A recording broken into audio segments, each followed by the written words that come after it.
You want Philly Philly? Yeah, let's do it. Over the middle and into the end zone. Zach Ertz for the touchdown.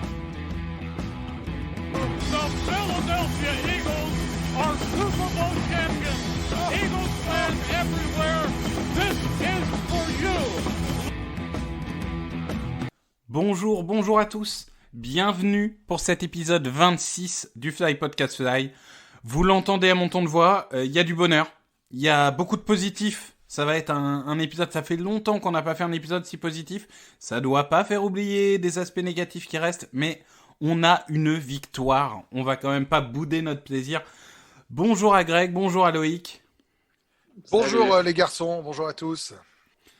C'est un épisode, je le dis tout de suite, le titre de l'épisode est un peu hommage à Grégory. J'ai appelé cet épisode électrisant. C'est un peu le leitmotiv de Grégory depuis qu'on a commencé ce podcast. Traditionnellement, je vais vous parler un peu du match. Le match commence bien. Jalen Hurts fait le travail, au sol comme dans les airs. La défense est bien meilleure que ce qu'on a pu voir durant l'année. Et on va pas se mentir, les Saints sont pas sortis du vestiaire en première mi-temps. Ça a été une démonstration. On mène 17-0. On aurait même dû mener 20-0, mais apparemment pour Jack Elliott, même 22 yards, c'est un peu compliqué pour un field goal. Mais bon, ça c'est comme ça. On mène 17-0, on se dit, bon, attention quand même, parce qu'ils vont se réveiller. Et le fait est qu'en effet, ça reste les Saints, ça reste une des meilleures équipes de la conférence, et ils se réveillent. 17-7, 17-14, on commence à serrer les fesses. Et là, début du quatrième quart-temps, il y a ce moment très important où Josh Sweat provoque le fumble de Tyson Hill. On récupère la balle, et au moment où le momentum avait changé, où les Saints avaient passé devant, pour la première fois cette saison, on renverse ce momentum, et on mène 24-14. On se dit, génial. Field goal manqué des Saints, toujours 24-14. Finalement, là, c'est un peu le moment compliqué, mais enfin, on s'est pas rendu à tâche facile. Fumble de Jalen Hurts. Il marque un touchdown, 24-21. Et puis, ce onside kick dont on ne sait pas vraiment qui le récupère, c'est donné pour nous. Le fait est qu'il n'y a rien de suffisant sur les images pour changer la décision, clairement. Et on gagne ce match, 24-21. On n'est pas mort pour les playoffs. Alors, est-ce qu'on doit aller en playoffs ? C'est peut-être une autre question, mais en tout cas, on est là. Et surtout, on a une victoire de prestige et une belle performance de Jalen Hurts. On va pas perdre de temps. Et on va aller tout de suite dans le feu d'action après un petit jingle.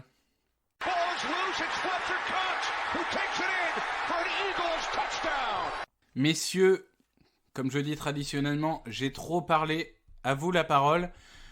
Grégory, c'est ton moment. Je le mérite. Bébé Jalen. Tu le mérites. Ça fait 25 épisodes que tu nous le vends. Parle-nous de ce que tu as ressenti sur cette belle victoire et sur la performance de bébé Jalen. Bon, déjà, première chose, je suis quand même malgré tout un peu triste pour Carson Wentz parce que c'est un quarterback que j'adore, que j'ai adoré les années précédentes, et je suis pas en train de dire que le mec vaut plus rien. Je constate juste que sa saison est pas bonne, qu'il est complètement à la rue, qu'il est cassé comme on aime le répéter dans ce podcast, et je le maintiens. Je le maintiens d'autant plus facilement que, je vais revenir sur Jalen Hurts dans pas longtemps, on a vu qu'il s'est retrouvé dans la même situation, Jalen Hurts, que Carson Wentz régulièrement cette saison, et il faut bien admettre que le nombre de sacs proposés à Jalen Hurts par rapport au nombre de sacs qu'encaisse Carson Wentz, bah c'est le jour et la nuit. Et moi, je trouve... 12 pressions et il fait 0 sac. Et il va gagner près de 100 yards, ou 80 yards sur les pressions en plus. Et la seule action où il se fait contacter, le seul quarterback hit, il lance un touchdown. Donc, je pense que ça, c'est pas neutre comme stat. C'est-à-dire que c'est aussi une preuve que c'est Carson Wentz qui était l'un des problèmes. Je dis pas qu'il était le seul problème, hein, loin de là. Hein. Et les problèmes, je laisserai ça à Loïc, c'est sa passion, il nous les trouvera. Je dis juste que la réalité, c'est qu'avec un mec qui a un peu de confiance, un peu de jugeote, un peu de mouvement, et qui est capable de gérer un peu de pression, et ben ça marche. Voilà. Parce qu'en face, on a dit que les victoires, c'est contre des pimpins, on avait battu des nobody fin de saison dernière. Là, c'est les Saints, hein. Alors, ils n'ont pas de Drew Brees, mais enfin, il sort de 3 victoires, 0 défaite. Il enchaîne les matchs à plus de 250 yards. Et c'est la meilleure défense quasiment. Et c'est monstrueux. Enfin, je veux dire, il n'y a aucune chance qu'on gagne ce match. Et on le dit la semaine dernière. Aucune. Sauf que, bah, l'électrique arrive. C'est électrisant parce que ce qui nous a frappé tous, fans des Eagles, c'est de voir à quel point ça se joue sur la confiance, ce sport. C'est-à-dire que parce que d'un coup, le mec met la marche avant, première, seconde, et bah derrière, ça motive la défense qui se dit, bah on bosse pas pour rien. Ça motive le reste de l'attaque, et tout le monde se sent impliqué. Voilà. Et que les fois où les wide receivers sont pas dispo, parce qu'ils sont pas quand même super dispo, et ça, on y reviendra, et ben lui, il est capable de courir. Donc moi, il m'a épaté au sens premier du terme, parce que première titularisation, il est le seul mec avec Lamar Jackson à courir plus de 100 yards, et il le fait à bon escient. Il lance plutôt bien, le taux de réussite et pourcentage est correct. Ok, le bras semble pas surpuissant, les balles arrivent peut-être un chouïa en retard, on l'avait dit sur la précision, mais quand même, moi je trouve que pour un premier start de quarterback face aux Saints, avec tout ce qui se passe dans la saison des Eagles, ben merde alors. C'est hyper beau, c'est hyper fort, et ça sera un point de discorde, je me dis que quel pied d'être une quarterback factory parce que c'est ce qui nous permet de gagner un Super Bowl, parce que c'est notre ADN, parce que c'est notre histoire et qu'il vaut mieux 2 très bons quarterbacks qu'un très bon et un autre à la rue qui te permettent pas de gagner le match. Moi, je pense que si t'as 2 quarterbacks, t'as pas de quarterback. Mais ça, Non, mais je sais qu'on est alors, mais je sais que je serai à 2 contre 1. Je discute pas, hein, ça c'est une philosophie. Non, mais en tout cas, juste avant de donner la parole à Loïc, juste pour dire, et je le disais dans la discussion interne, mais bien sûr, pas d'enflammade, c'est un match. On a vu des quarterbacks faire des super matchs et puis jamais revenir derrière. C'est une seule victoire, mais pour la première fois de la saison, on avait du plaisir à regarder cette équipe. On a vibré en regardant cette équipe. Enfin, je veux dire, c'est ça être supporter. On a pris du plaisir du début à la fin, dans le bon comme dans le moins bon. Mais juste, on a vécu un match qui a fait vibrer notre cœur. Et honnêtement, moi, ça faisait des semaines que mon encéphalogramme était plat, quoi, en regardant cette équipe. Et non, mais là où t'as raison, c'est qu'on va l'analyser parce que effectivement, mais on va l'analyser, mais le fait est qu'on regarde du foot pour prendre notre pied, en fait. Et je reviens à ce que tu disais la semaine dernière, et j'attends Loïc, il arrive derrière, hein, vous en faites pas, les climato-sceptiques. Non, je plaisante, hein. Mais ça arrive. La vérité, c'est que je m'en fous d'être top 5 ou top 6 ou top 7 de la draft et d'être finalement que top 12, voire 19. Si, putain, ils gagnent les 4 derniers matchs, ils nous offrent un match de playoff, je veux dire, ça n'a plus rien à voir. Moi, je regarde ça chaque année, je paye 200 balles de Game Pass pour ça. Voilà. Pardon, Loïc. Et Loïc, du coup, toi qui as un amour immodéré pour les Saints, hein, tu nous en avais parlé dans un épisode, c'est vraiment l'équipe que tu détestes le plus. Petit plaisir personnel de voir cette victoire. Gagner ou pas gagner, en soi, moi, c'était pas le plus important pour moi sur cette fin de saison. C'est plutôt de voir les jeunes joueurs justement à l'œuvre. Donc là, on en a vu pas mal et il y en a pas mal qui ont été bons. Après, je reviens sur Hurts. Hurts, là, tu vois, tu mentionnes les yards à la course. Enfin, moi, la seule chose qui me frustre un peu sur ce match, même si je suis d'accord qu'au vu des conditions, ce qu'il a fait, c'est un bon match. Mais ce que j'ai envie de voir par la suite, c'est s'il est capable de faire 200, 300 yards à la passe, ce qui va être compliqué avec ces receveurs-là. Hein, non, mais bien sûr, ça restera une interrogation. Mais je veux dire, pour un mec qui s'entraîne depuis une semaine en tant que titulaire, il a joué sur ses forces et c'était pas mal. C'est un bon match. Après, les gens qui sont déjà à dire franchise quarterback, non, mais bien sûr que j'ai envie de dire calmez-vous parce que c'était plus un match de game manager et il l'a très bien fait. Il a pris les bonnes décisions quasiment à tous les moments. Il y a deux petites mauvaises décisions dans le match, je crois, et c'est à peu près tout. Mais son fumble et puis pour moi le tournant du match, c'est pas la 4-2 au final, c'est plutôt le drive d'avant des Eagles. Où je pense avec Wentz, ça finissait en pick 6. C'est Hurts, il lance en 3e tentative et le défenseur des Saints, il lit parfaitement le jeu. Et le ballon lui passe entre les mains et s'il attrape le ballon, il n'y a personne entre lui et la end zone. Et là, à mon avis, je pense qu'on est 6 pieds sous terre parce que tout le monde voyait que le match, il était en train de tourner. Et franchement, qui n'a pas pensé au moment où Jake Elliott loupe le field goal juste avant la mi-temps qu'on va perdre de 3 points. Ouais. Non, mais c'est bon, ils vont perdre. C'est le même scénario contre Washington. Tu mènes 17-0. En plus, tu avais la stat où la dernière fois que les Eagles ont mené 17-0, ils ont perdu. Et la dernière fois que les Saints avaient été menés 17-0 ou de 17 points, ils avaient gagné.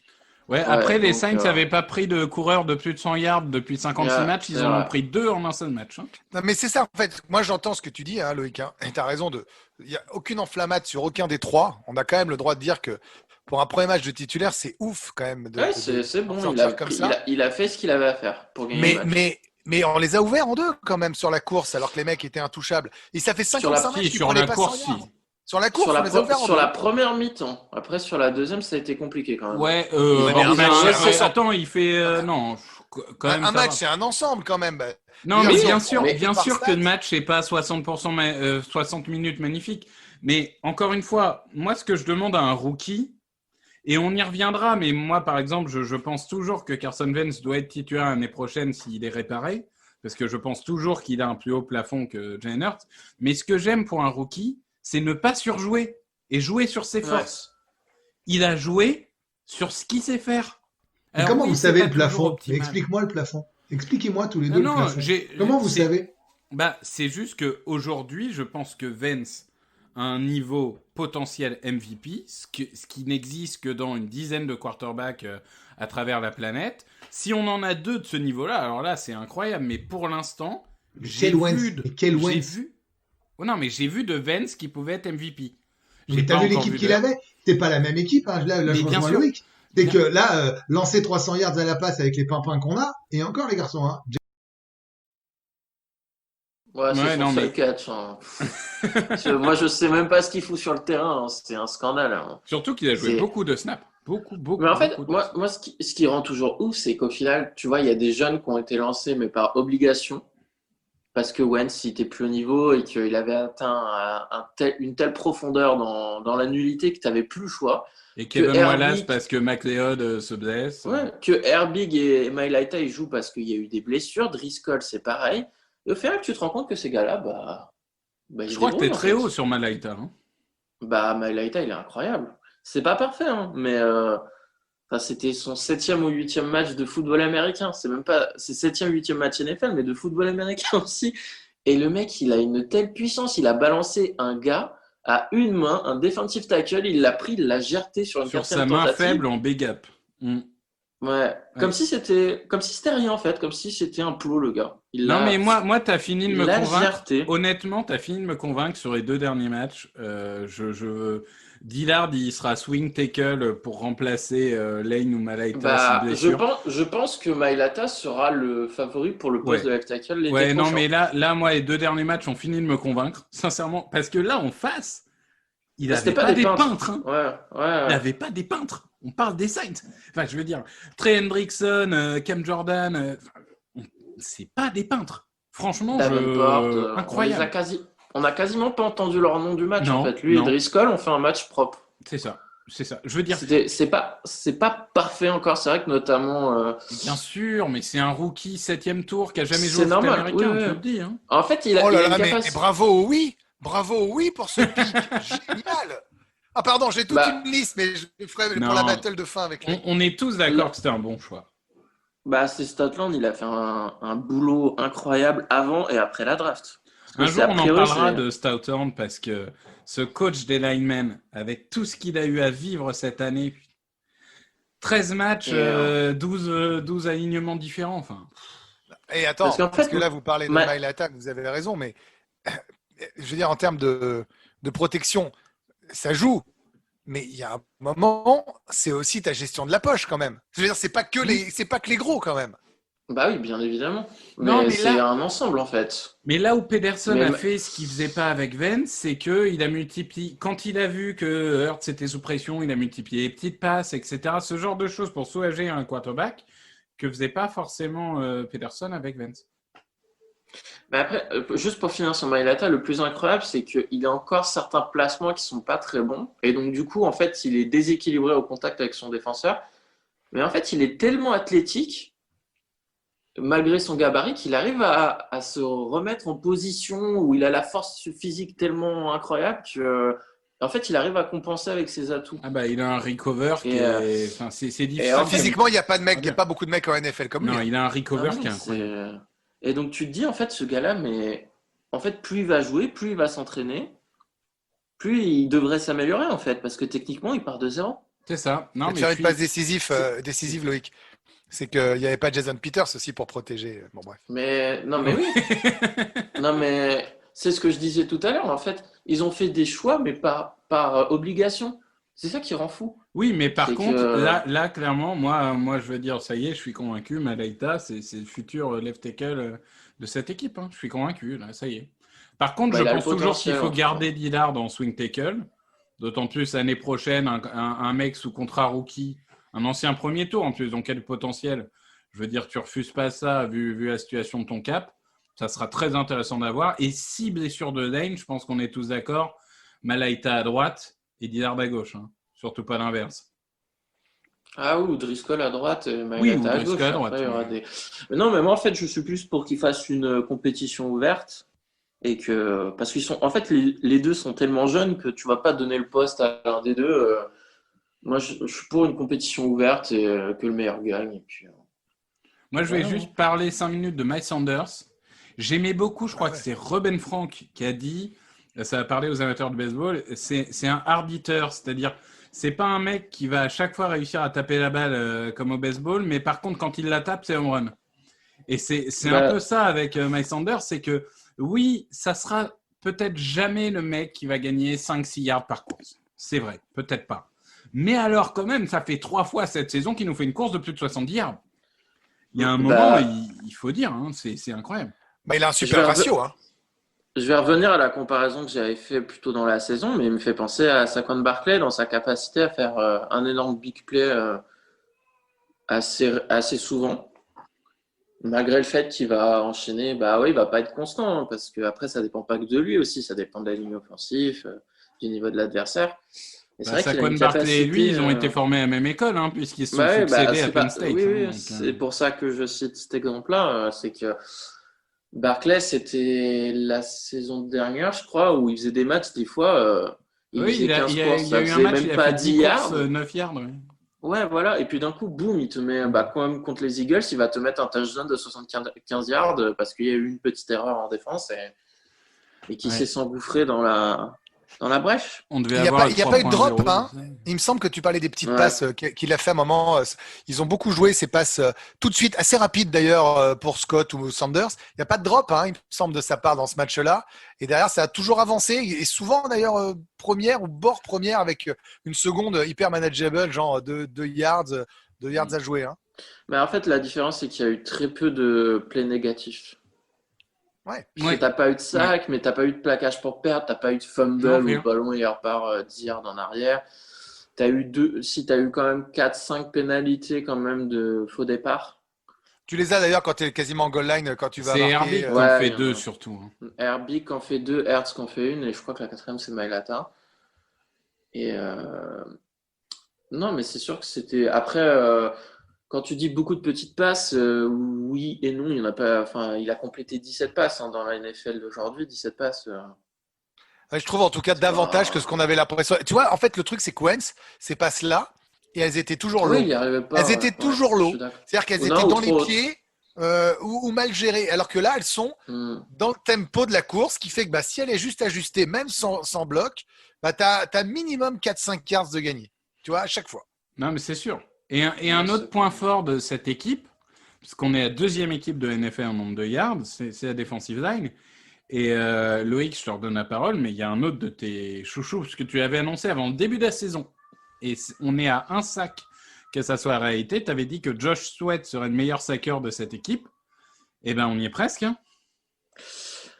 On est presque. C'est vrai qu'il était un peu comme Brandon Graham, les deux depuis la bye week, ils ont un peu, je sais pas si c'est régressé, c'est le bon terme. Brandon Graham, il fatigue un peu, quoi. Ouais, et puis peut-être que les défenses adverses aussi sont adaptées pour justement essayer de les rendre moins effectifs. Mais Josh Sweat, 4e quart-temps incroyable. Il fait 2 sacs, 2 sacs à des moments très importants. Et surtout le 2e sac où face au left tackle, je me souviens plus de son nom, c'est Armstead, je crois. Ouais, il est considéré comme un des meilleurs, mais il le fait reculer, mais comme si c'était rien en fait. Non, mais avec son bras haut et tout. Mais par contre, ce qui m'a surpris, c'est en regardant le nombre de snaps qu'il avait joué. Il en a joué beaucoup moins que Barnett. Il a joué moins de 50%, je crois. Ouais, je crois que Barnett en a joué 36 et Sweat a dû en jouer 23 ou un truc comme ça. Et j'avoue ne pas trop comprendre cette obsession de faire jouer Barnett ou même de faire jouer limite Curry autant que Sweat. Non, c'est incompréhensible. Ouais, l'utilisation des joueurs à un bout d'un moment. Barnett, je peux comprendre. Curry, c'est incompréhensible. Vinny Curry, c'est incompréhensible. Moi, chouchou intouchable, comme d'autres. Il loupe un sac tout fait en plus, Vinny Curry. Il y a un moment, il a les mains sur Tyson Hill et Tyson Hill se barre, quoi. Comment il s'appelle l'autre là, le gros nulos? J'ai perdu son nom en nom composé. Nickel Robbie Coleman. Ah ouais, non, mais lui, qui transforme un moins 10 yards en plus 12 yards. Ouais, c'est lui. Non, mais il n'y a pas que lui. Il y a aussi un moment de Jalen Mills qui va pour plaquer, mais sauf qu'il n'utilise pas les bras. Donc forcément, pourquoi pas la peine, hein. Il est tellement fort avec la pensée, avec la force. C'est un Skywalker, il peut le faire avec la force, mais c'est ça qui est brillant. Mais en vrai, en tout cas, sur nos chouchous de début de saison, pardon, hein, mais bébé Jalen et Sweet, pas mal. Ouais, moi j'avais niqué Robbie Coleman, hein, dont j'avais dit que ce serait le meilleur slot cornerback de la ligue. C'est pas grave. C'est pas grave, ça arrive. Non, par contre, il y en a un que tu avais bien vu. Il y en a un qui revient bien là, qui revient bien. Qui commence à carburer, et tu l'avais annoncé, Victor. C'est Javon Hargrave. Ouais. Qui commence enfin à faire qui a été blessé avant le début de la saison, qui du coup a eu beaucoup de mal à se mettre en jambes les premières semaines. Et là, ça lui fait 3 sacs en 2 matchs. Et clairement, il est revenu. Là, il est revenu. Et si on a 2 ans de Hargrave de ce niveau-là, ça va nous faire du bien. Je crois qu'en pass rush, en productivité pass rush, là, ce qu'ils appellent ça, les statisticiens américains, il est 4e lineman défensif intérieur.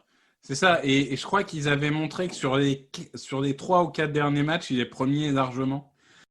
Donc non, Hargrave, il est en train de revenir très, très, très, très, très, très fort. Et alors, si vraiment il retrouve ce niveau des Steelers, ce niveau qu'il nous a montré pendant 2 matchs, maintenant qu'il est débarrassé de ses pépins physiques, alors là, je peux vous dire que Cox-Hargraves, tu construis une défense là-dessus. Non, mais il y a un truc quand même, c'est que là, ça fait quoi, plus de 20 minutes qu'on parle, ou près de 20 minutes. Il y a quand même beaucoup de choses positives, et c'est pas que la victoire qui fait dire ça. Parce que finalement, c'est toujours plus agréable. Mais en vrai, on voit qu'on a du talent quand même dans cette équipe. T'as des gars, quand ils se révèlent, quand ils jouent, je suis d'accord avec vous, parce que c'est pas toujours le cas. On se dit, mon Dieu, on aurait dû faire ça il y a très longtemps. Bien sûr que c'est frustrant, bien sûr que ça rejoint ce que disait Loïc sur le côté, mais exploiter ces gars-là, plutôt que de mettre les gros nulos, sortez certains jeunes, faites confiance à d'autres, bien sûr. Mais ça veut dire que ta reconstruction, si jamais tu gagnes pas tes 3 derniers matchs et que tu vas pas en play-off, tu vois ce que je veux dire. Si la logique fait que tu te retrouves à 5 victoires à la fin de la saison, par exemple, fait que tu pourras quand même t'appuyer sur une certaine base de joueurs. T'as du matos quand même. Ouais, alors sur une base de joueurs, mais alors moi je suis toujours pour virer Doug Peterson. Et il m'a saoulé en conférence de presse. Je sais pas si vous l'avez écouté, la conférence de presse, elle était hallucinante. C'est-à-dire qu'en gros, on lui dit alors la performance de Jalen Hurts et tout. Oh, c'est une performance d'équipe, l'équipe a bien joué et tout. Et Jalen Hurts, l'équipe a très bien joué et tout. Et à un moment, il y a un journaliste qui lui dit, mais est-ce qu'à un moment, vous allez dire quelque chose de positif de Jalen Hurts, quoi? Les mecs sont obligés de supplier.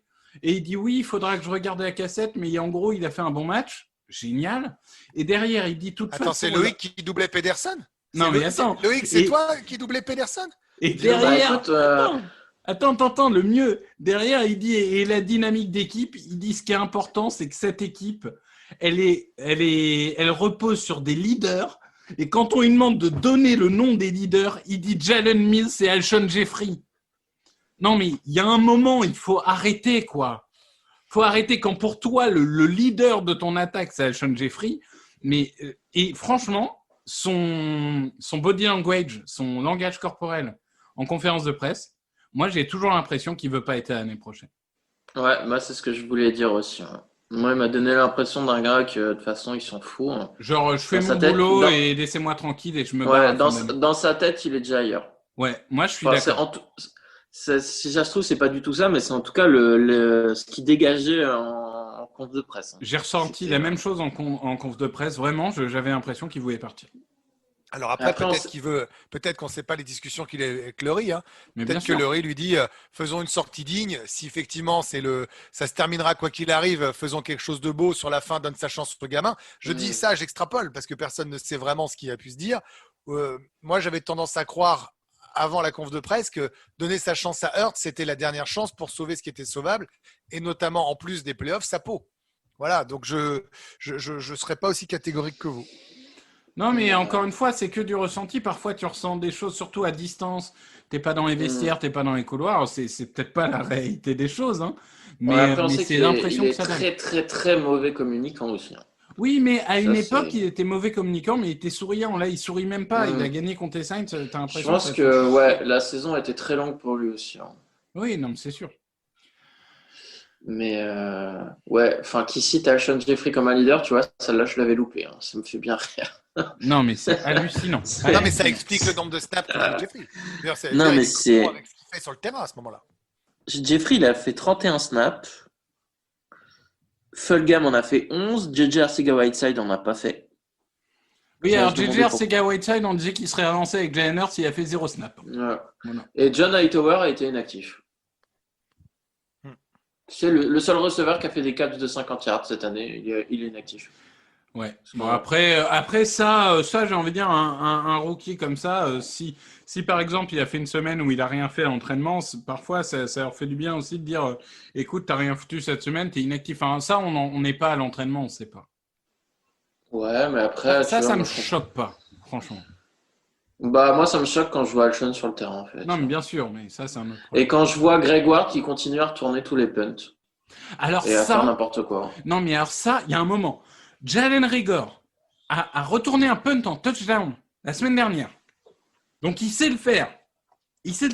Et on fout Greg Ward qui demande des fair catch à chaque lancer, même quand il n'y a personne 15 mètres autour de lui, et qui les attrape même pas, il les laisse rouler. Ça fait 4 fois en 2 matchs qu'on commence de nos 4 yards juste parce que ce mec est pas capable de capter un ballon, quoi. C'est hallucinant. Quand on lui lance la balle, il la capte. Non, je parle en retour, là. Je sais, mais c'est hallucinant. C'est pas ses mains, c'est juste que c'est pas sa position, quoi. Oui, non, mais surtout que c'est pas un dragster, hein, Ward, il est pas là pour ça. Donc il fit pas du tout le poste de retourneur. Je comprends pas. Non, mais la question qu'il faut se poser, c'est si Pederson doit s'en aller. Bon, imaginons, il part. On est tous d'accord pour dire que vu cet effectif, vu cette équipe, vu son histoire, vu le public, il faudra un head coach offensif pour cette équipe-là. Pour moi, il faut un head coach qui est capable de réparer Vance ou qui est au moins capable de vraiment mettre les deux sur un pied d'égalité avant le camp pour donner la position au meilleur, quoi. Mais pas que ça. Ça peut être aussi faire jouer les bons receveurs. Ça peut être faire jouer également les bons retourneurs. Bah, tu vois, je veux dire, non, mais il faut un offensif. Moi, mon favori, je sais que le favori de beaucoup de monde, c'est Bieniemy de Kansas City. Moi, c'est Brian Daboll des Bills, mais bon, moi aussi. J'ai changé d'avis depuis 2 semaines. Hein. Donc, parce qu'en fait, je regardais des Bills et j'ai repensé à Grégory qui me parlait un peu des comparaisons avec Josh Allen, etc. Et je me suis dit, je veux dire, Vance a à peu près le corps de Josh Allen. Il jouait finalement pas si différemment que ça avant.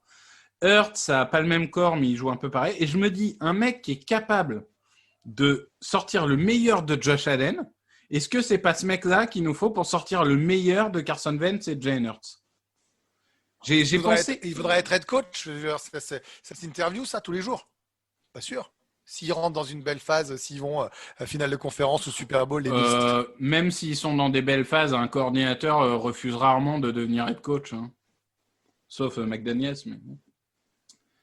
Je sais pas. C'est une question, c'est une vraie question. Mais en tout cas... Sauf si tu penses que l'environnement n'est pas le bon pour toi et que tu refuses carrément de faire l'entretien. Ouais, mais tu vois, quand Greg t'avait fait cette comparaison, moi j'ai pensé à ça du coup. Non, mais c'est vrai que c'est 2 noms qui peuvent fitter par rapport à ce qu'ils font actuellement avec leur club. Hein. C'est sûr. Hein. Enfin, leur club, pardon, leur franchise. Parce que moi, il y a une chose qui est frappante. c'est que Hurts, au final, c'est le quarterback qui a mis le plus de temps à lancer durant cette journée de NFL. Ouais.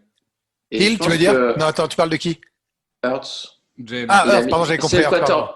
C'est le quarterback qui a mis le plus de temps à lancer. Ouais. Et quand tu vois que la protection était clean assez souvent, bah, tu te dis qu'en fait, c'est que les receveurs n'étaient pas libres, quoi. Ouais, et en plus, souvent, ils gagnaient une seconde ou deux, et tu te dis, il y a bien un receveur qui va réussir à s'y libérer, ben non. Et après, les receveurs, tu peux dire que c'est que le niveau des receveurs qui est pas bon, mais tu peux aussi te dire qu'en fait, les tracés qui sont demandés aux receveurs, c'est pas les bons. Tu peux aussi te dire que c'est pas pour rien que ça fait 5 ans qu'on change de coach de receveur. Hein. Ouais, 5, 6, 7 ans, je sais même plus.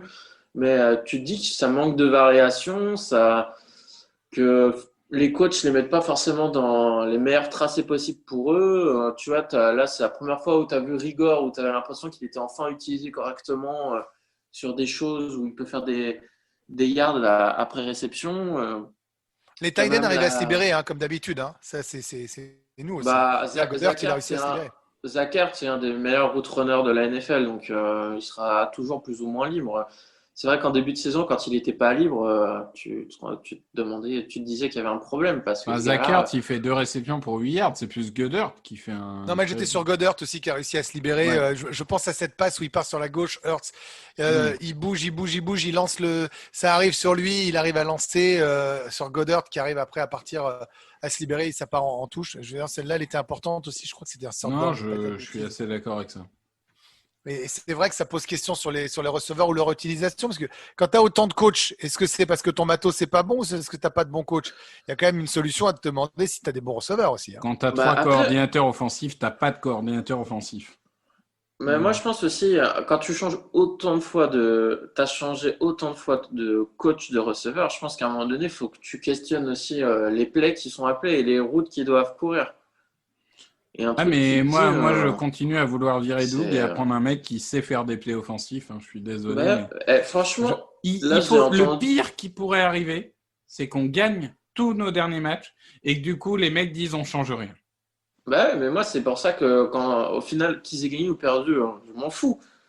Moi, je veux pas que s'ils se mettent à gagner 2 ou 3 des 4 derniers matchs, tout d'un coup, on dise oh, vous voyez, en fait, c'est le Covid, c'est machin, c'est Wentz, c'est un truc à droite, à gauche. Ça trouve des excuses à tout. Et au final, on ne change pas grand-chose. On va changer un coach de position. C'est là où je suis pas d'accord. C'est que je m'en fous pas, quoi. Moi je m'en fous pas non plus. Je regarde ça parce que j'ai kiffé ce match. Je veux dire, je suis pas dans la projection encore de l'année prochaine. C'est peut-être une erreur par rapport à comment fonctionne la NFL. Mais moi, j'ai vu cette équipe-là où j'ai veillé jusqu'à 1h40 du mat alors que je me lève à 4 et que j'ai surkiffé de voir ça, cette prise de risque, ces gars-là. Alors, si effectivement ils gagnent les 3-4 prochains matchs et que derrière ça bouge pas, je serais déçu. Mais en même temps, je me dis peut-être que cette fin de saison aura créé quelque chose. Tu vois, j'essaierai toujours de trouver le verre à moitié plein, quoi. Non, mais moi je rejoins. Il y a quand même des trucs. Je rejoins Greg. Parfois, il faut aussi être court-termiste et pas toujours. Enfin, bien sûr qu'il faut réfléchir l'année prochaine, mais en tant que fan. La réalité, c'est qu'on a kiffé notre dimanche. C'est la première fois depuis le début de la saison que vraiment je me suis dit peut-être le match des Steelers, on l'avait perdu mais il était sympa, mais c'est une des premières fois où je me suis dit j'ai vraiment kiffé mon dimanche, j'ai kiffé regarder les Eagles. Et ça m'était pas arrivé depuis un moment. Parce que outre des défaites, qu'est-ce qu'on se faisait chier chaque semaine? Là, au moins, on a pris du plaisir à regarder ce match. Mais après, Loïc, peut-être qu'on ne pense pas d'accord. On se chambre suffisamment souvent pour dévoiler ça à nos auditeurs. Mais, je veux dire, je comprends ce que tu veux dire par rapport à il faut changer. Je sais quel est ton leitmotiv du coach, du GM. Mais en même temps, tu ne souhaitais pas la défaite. Je veux dire, tu étais content de voir qu'à chaque play, tu te demandais ce qui allait se passer. Tu es content de voir les mecs se battre? Oui, mais après, moi, je veux juste pas qu'on entre dans une... Parce que ça, je l'ai déjà vu dans certaines équipes, c'est en gros, vous voyez, ils ont fait un truc pas trop mal le dernier mois de compétition, donc allez, on oublie tout, ce qui s'est passé avant. Ouais. Non, mais ça, je suis d'accord. Et non, parce que moi, j'ai pas envie qu'on revive l'année prochaine. Peut-être que je pense trop en avance, mais j'ai pas envie qu'on revive encore l'année prochaine la même saison qu'on vient de vivre. Moi, en tout cas, j'ai pas envie de revoir des purges comme ça, c'est pas possible. En tout cas, la vraie différence, moi, je trouve, c'est pas tellement les joueurs, c'est l'envie. Et ce dimanche, on avait une équipe qui avait envie. Et d'ailleurs, moi, je pense qu'il y a certains joueurs qui se sont dit oulala, Wentz est benché, donc on va se bouger le cul parce que là, on n'aura plus notre bouc émissaire. Ouais. Là, les journalistes et les fans, ils vont chercher d'autres fusibles et donc on tout va le monde se cul concentrait sur sinon, Wentz et les mecs se sont dit mince, on va me regarder. Oui, il y a peut-être un effet comme ça. Ouais, bah alors dans ce cas-là, c'est dramatique. S'il faut attendre qu'il y en ait un qui soit benché pour qu'il se bouge. C'est pour ça que moi, ce match, il y a un petit côté qui m'a énervé parce que je me suis dit qu'en fait, depuis le début de saison, je pense qu'il y a certains joueurs qui se sont foutus notre gueule dans l'envie, dans... Mais on l'avait vu, on l'a dit, il y a plein d'actions où on se disait, les mecs n'ont pas envie, quoi. Mais ouais. Donc, alors ça veut dire quoi? Ça veut dire que tu sauras la semaine prochaine contre Arizona si c'est un feu de paille ou si c'est jouable? Parce que quand même, on n'a pas été épargné. À la fin d'année, après 4 matchs, on pourra voir ceux qui ont envie ou pas. Et on n'aura peut-être pas de réponse définitive sur Hurts Evans, mais par contre, on pourra voir qui a envie ou pas et sur qui on peut construire ou pas. Je pense qu'il y a certains joueurs, ils se disent aussi oulala, attention à la free agency, là, là justement, Wentz, il est benché, on va regarder ailleurs. Moi, j'ai un contrat à garder ou un contrat à aller chercher. Non, mais ça, c'est la NFL. C'est sûr qu'en fin de saison, tu as toujours des mecs qui ont faim parce qu'il leur faut leur contrat d'1 an, ça c'est clair. Et c'est pour ça que moi, en fait, je veux pas qu'on juge sur le dernier mois de compétition. Moi, quand les décisions seront prises, peu importe ce qu'elles sont, c'est prendre en compte toute la saison et pas se dire on a bien fini, donc c'est ça le plus important. Non, faut prendre. Non, mais on est tous d'accord. Oui, non, mais ça, on est d'accord, mais on a le droit aussi de s'imaginer une fin de saison en boulet de canon avec de l'envie, des résultats, des plays spectaculaires. Moi, je le vois aussi comme ça. Sinon, le reste, ça m'amuse pas et je me dis, allez, j'attends la draft. Tu vois, je vois ce que tu veux dire, mais en même temps, normalement, ils sont assez grands pour avoir vu les problèmes précédemment et c'est pas parce qu'il y a 4 matchs qui t'emmènent loin que ça va changer quelque chose. Voilà, normalement. Quand tu vois qu'au final, je lisais une stat là qui disait que peut-être pour la 2e année de suite, on va finir avec un wide receiver qui n'a pas 500 yards sur la saison. Tu te dis qu'ils n'ont pas appris de l'année dernière. Ça par contre, c'est un ils ont drafté quand même. Ils ont pris Reagor et Hightower. Mais la draft, c'est pas immédiat. La draft, tu sais qu'il te faut 1, 2, 3, 4 ans. Non, mais quand tu vois qu'il n'y a pas un receveur à 500 yards, c'est dramatique. Notre meilleur receveur, c'est Fulgham, qui a fait ses 400 yards en 4 matchs et qui, depuis, n'a pas réceptionné un ballon et drop tout ce qu'on lui lance. Mais je comprends pas. Expliquez-moi. Vous me dites les 500 yards, le receveur. Ok, très bien, pas de problème. Mais ils ont pris Hightower et Reagor à la draft. Il y a Fulgham qui est arrivé. Jeffrey n'a pas joué pendant 7 matchs. Je veux dire, tu as des mecs quand même qui ont changé. Les wide receivers, c'est pas les mêmes que l'an dernier. Non, mais moi je dis juste que c'est pas fini. On n'a pas là, on a un groupe Fulgham, point d'interrogation. Honnêtement, je comprends pas pourquoi. Il a eu 4 matchs chauds et maintenant il fait pas grand chose. Arcega-Whiteside, ça dégage. Hightower, c'est un 5e receveur au mieux. Reagor, ok, tu construis sur lui, mais globalement, à part Reagor, Jackson ça vire, Jeffrey ça vire. Donc, il y a quand même tout un groupe de receveurs à constituer. Oui. Sauf que nous, au début de saison, quand on part, Jeffrey, personne ne le met dans ses envies de jouer, ni aucun des 3. Ouais. Mais on pense que Jackson va jouer, même si on sait qu'il est fragile. Bien sûr. Mais ce que je veux dire, c'est que moi, par exemple, de plus en plus, ça ne me choquerait pas si, par exemple, au premier tour de draft, ça ne me choquerait pas de reprendre un receveur. Parce que je pense vraiment que ce groupe manque de quelque chose. Et le problème, c'est que je préférerais prendre un vétéran qu'un rookie. Mais comme on n'a pas de cap, on ne pourra pas prendre de vétérans. Bon, on se projette un peu trop là. Oui, non, mais on se projettera plus tard. Mais il faudra me donner des noms de receveurs, les gars. Parce que ça, vous savez, l'université, il faudra me donner des mecs gros level. Hein. Les derniers, si on est top 10, et tout ça, c'est si on est top 10, c'est Ja'Marr Chase ou Devonta Smith. Mais on en parlera. Un mot, pardon. Sur la secondary qui a disparu complètement parce qu'on a les 3 qui sont sortis en blessure. On pensait qu'on allait exploser et il faut être honnête, ça a tenu un peu par miracle et on a su mettre du blitz et on a suffisamment fracassé Jim Schwartz pour dire qu'avec cette absence de corner, notamment ou de safety, on a réussi à mettre de la pression défensive alors qu'on n'avait personne si les ballons arrivaient. Eh ben Jean-Michel, transition. On a des grosses interrogations au niveau de la secondary. Et ça va être un point très important pour notre prochaine partie, la preview, parce qu'on va affronter un receveur plutôt costaud, on en parle tout de suite. Donc la preview, les Cardinals. Alors les Cardinals, c'est Kyler Murray, le type de quarterback qu'on n'aime pas en général.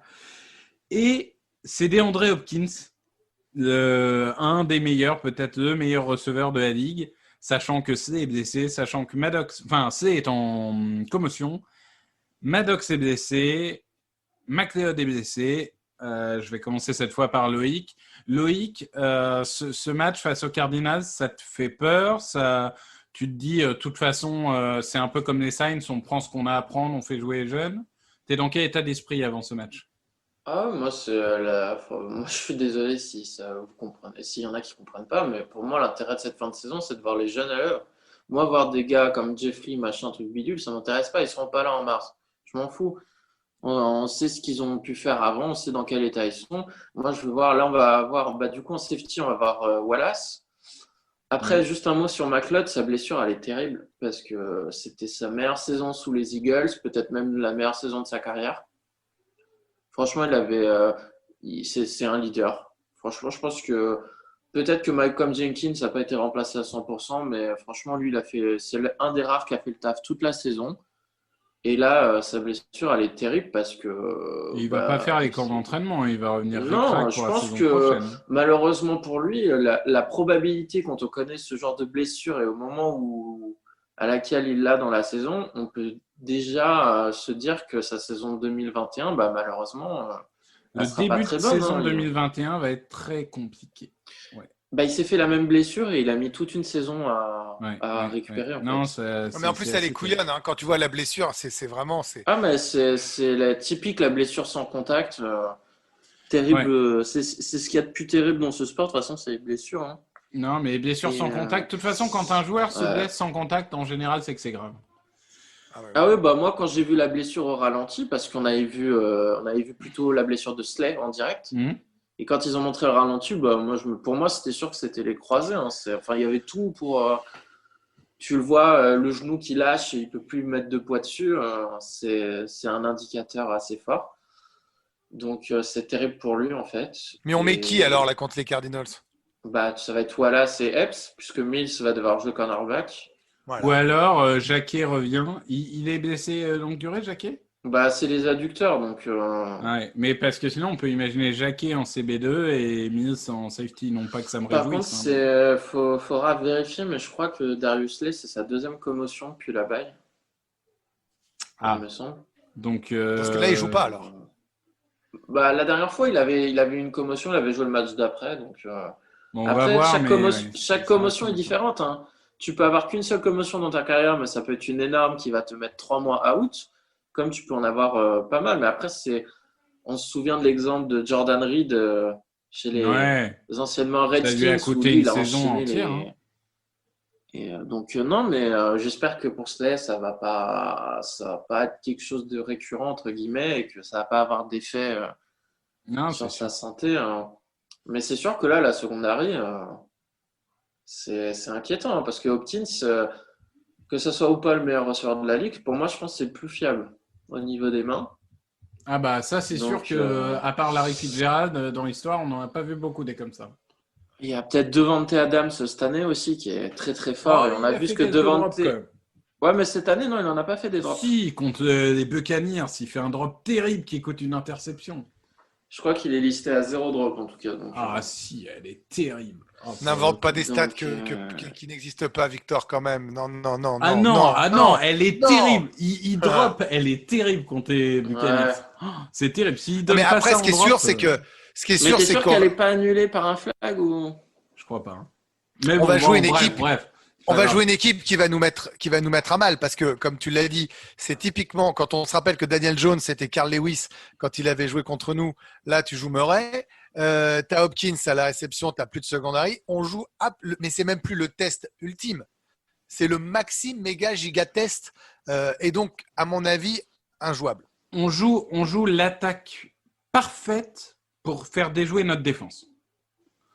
Un quarterback mobile, un vrai gros receveur numéro 1, 3-4 bons receveurs, une équipe vraiment capable de bouger beaucoup. Vraiment, c'est le seul moyen de stopper cette attaque, c'est que notre ligne défensive écrase la ligne offensive des Cardinals. Que vraiment, ils n'aient pas le temps, quoi. C'est le seul espoir parce que en 1 contre 1, nos cornerbacks battront pas les receveurs. Ça donne quoi leur DL à eux? Leur DL ou leur OL? Non, leur OL, pardon, excuse-moi. Ça donne quoi? Ça donne. Ça a un peu régressé ces dernières semaines parce qu'ils étaient listés comme une des meilleures. De toute façon, les Cardinals ont régressé ces dernières semaines, globalement, de toute façon.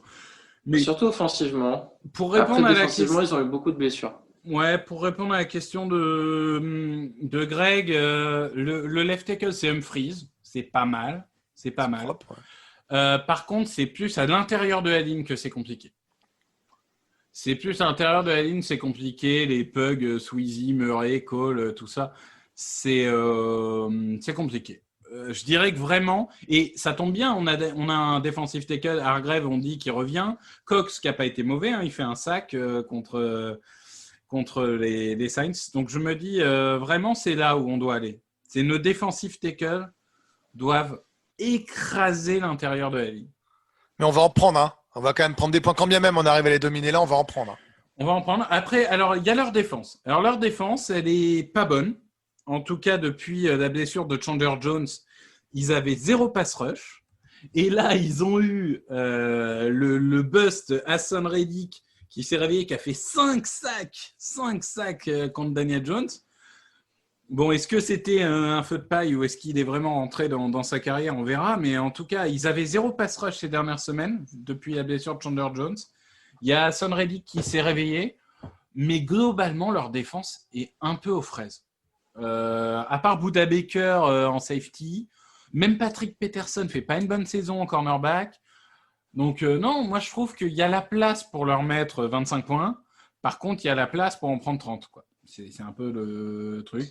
Bon, on disait ça des Saints, on pensait qu'on en prendrait plus de 30. Ah oui, non, mais les Saints, on pensait qu'on marquerait pas un point. Et puis voilà. De toute façon, c'est la beauté de la NFL. Hein. Sur un match, tout est possible. Mais disons que statistiquement, je dirais que ça va être théoriquement un match offensif, je pense. Ouais, moi je suis un peu inquiet. Alors, vos pronostics. Greg. Ouais. La semaine qui vient de se passer, le match qui vient de s'écouler, va pas. Ça avait porté bonheur que je sois pessimiste, lourdement pessimiste. Donc je vais continuer à être lourdement pessimiste. Comme ça, au pire, je conjure l'affaire. Je vais dire Cardinals 27, 21 pour les Eagles. J'avais 27-24 en tête. Donc on est à peu près dans le même range.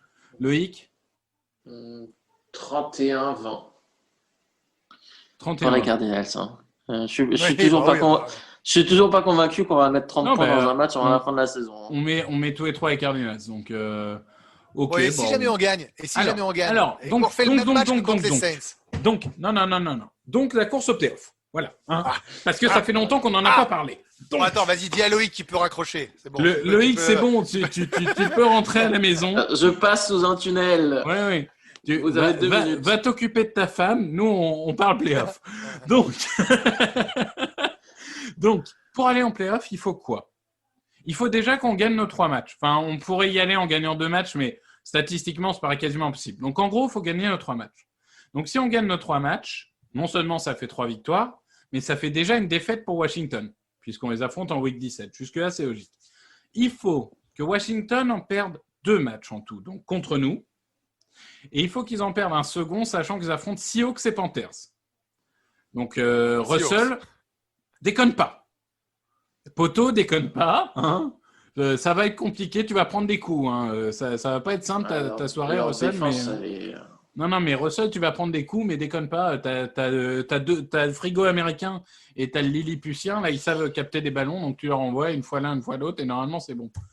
D'ailleurs, j'ai hâte de voir Mailata contre Chase Young. Ah ouais, ça va être ouf. Dernière semaine.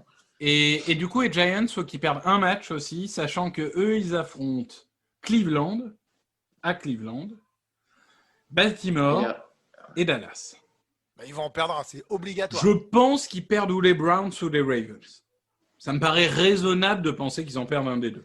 Après, pour être tout à fait honnête, et même si j'aimerais que ça se finisse en boulet de canon avec 4 matchs là, du niveau des Saints, les 4 prochains, il faut reconnaître aussi que Washington mérite sur ce qu'on voit d'être l'équipe qui sort en positif, au moins en égal, dans cette poule pour le travail accompli tout au long de la saison.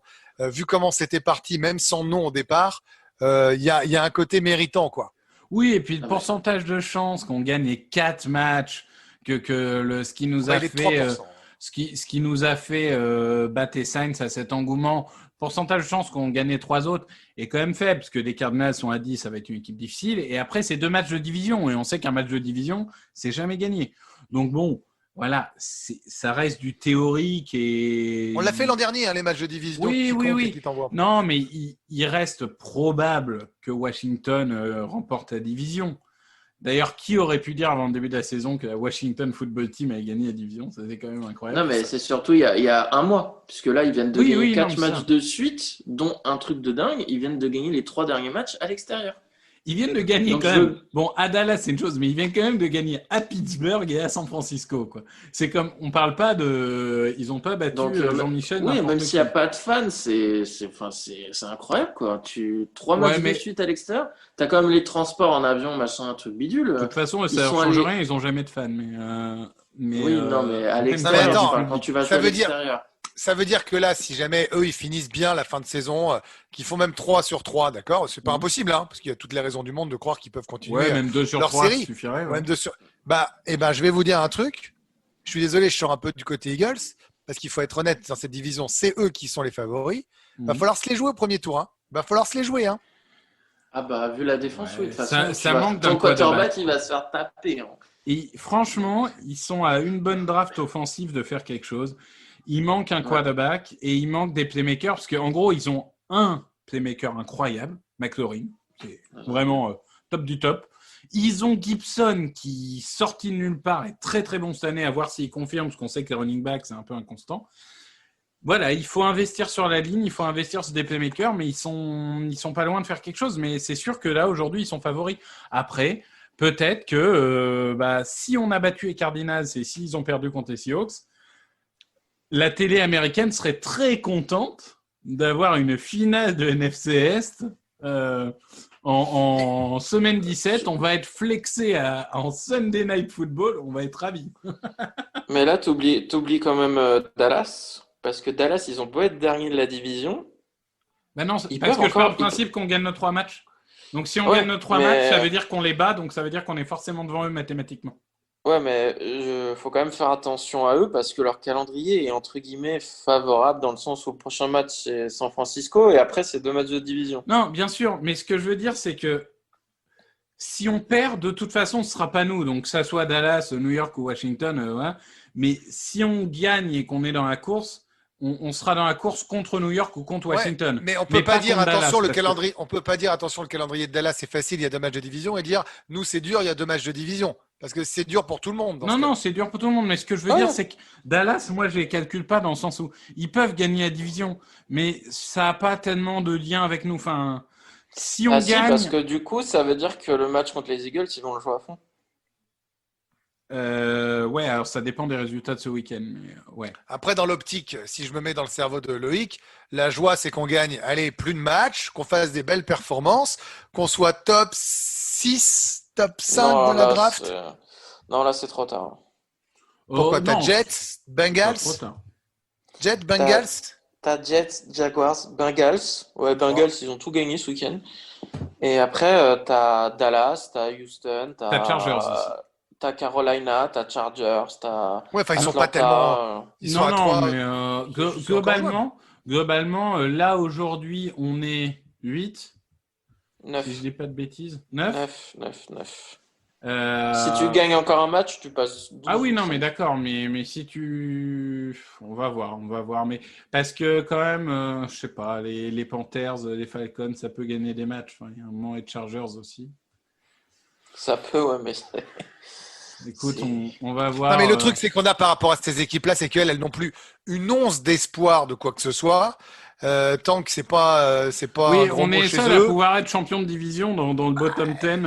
Enfin, nous est et les vraiment Cowboys, on est les seuls du bottom 10 à pouvoir être champion de division. Ouais. On est à la place des cons et c'est pour ça qu'on est entre Oui, on a le cul entre deux chaises. Hein, c'est pour ça qu'on est comme ça dans ce podcast, entre l'hésitation, entre l'excitation et se projeter complètement, quoi. Mais on a cette dichotomie. Enfin, là-dessus, moi, je suis un peu au milieu de vous deux et c'est vrai que de semaine en semaine, je change d'avis. Et c'est vrai que t'as des semaines, tu dis, faut pas qu'on gagne, faut qu'on soit bas à la draft. T'as des semaines, tu te dis, putain, ça fait du bien de gagner. Qu'est-ce qu'on a kiffé? Enfin, c'est toujours un équilibre un peu compliqué à trouver. Donc, si je dis pas de bêtises, on est encore à 22h. Ouais. Semaine prochaine, sachant que c'est un calendrier un peu un peu bizarre, puisqu'il y a il y a des matchs vendredi, il y a beaucoup de matchs samedi. Il y a des matchs dimanche, enfin, ça va être un peu... Et l'avantage, c'est que personne ne va nous regarder dimanche, vu que tout le monde sera devant Kansas City, New Orleans. Donc, on sera très tranquille, entre nous.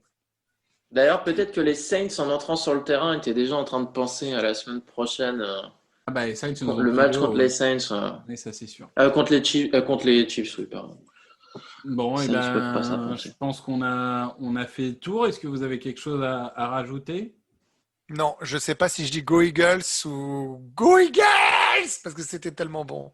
Voilà. Mais on espère kiffer à nouveau, franchement. On l'espère et je vous remercie. Je vous remercie pour cet épisode. Et on souhaite à ceux qui vont avoir la chance de partir en vacances des bonnes vacances de Noël. On sera là pour vous débriefer de la fin de saison en espérant des victoires à ne plus savoir quoi en faire jusqu'à la fin de la saison. Merci à vous. Salut. Ciao. Open with a throw and a pass picked off by Dawkins. Brian Dawkins with the interception. And Dawkins is